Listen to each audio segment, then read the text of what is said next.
This Sunday, we'll be looking at the second half of Luke chapter 4, when Jesus goes back to his hometown of Nazareth. We looked at the first half of that story on Sunday.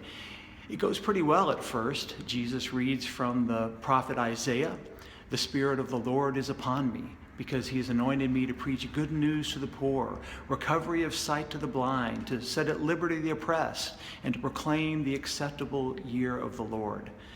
The hometown crowd's pretty happy about that at first. But this Sunday, we'll look at part 2. They don't end up so happy at the end. You see, he goes on to tell them 2 stories.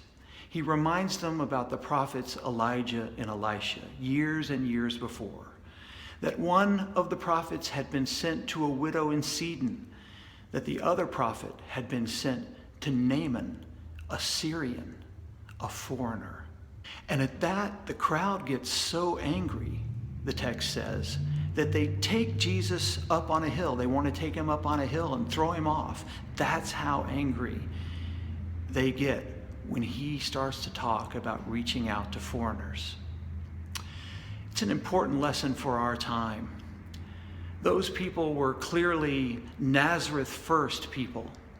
We have a lot of America first people around today. And in both cases, that is not the message of the Christian faith. It's very clear that Jesus says to us we are called to reach beyond our walls, to look beyond the walls of this building, out to the big world that's behind us, the busy traffic of Dallas, but also to the refugee, to the foreigner, to the stranger. And yes, just like in this passage from the gospel, to the Syrian. Right now, we have a crisis of epic proportions of Syrian refugees fleeing from their country. I'm very proud of 2 of my clergy colleagues from here in North Texas, Wes Magruder and Rachel Bachman, who are a part of a mission team. As I speak to you right now, they are on the island of Lesbos, working with refugees who are coming across the seas at great peril, seeking a better life, fleeing from violence in their home countries. Wes Magruder took this picture the other night of the coastline there. It's a picture of a stack of life preservers that have just been abandoned there at the coastline.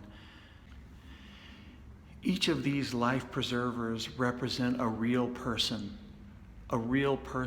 fleeing real persecution and danger and war. And just like in Jesus' time, we have people in our time suggesting that we build fences, that we create safe havens somewhere else, that we push the problem away, that we ignore it.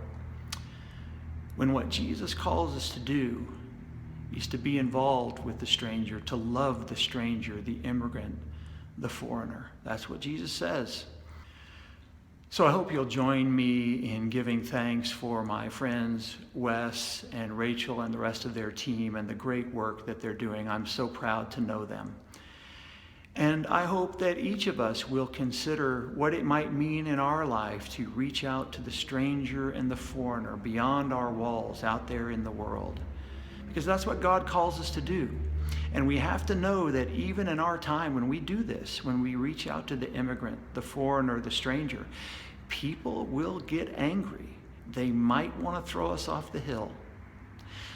But even when that happens, know this, that in that moment, we are fulfilling God's call to spread the good news of Isaiah, the good news of freedom from oppression and bondage, not just to the Nazareth first crowd or the America first crowd, but to all God's children everywhere.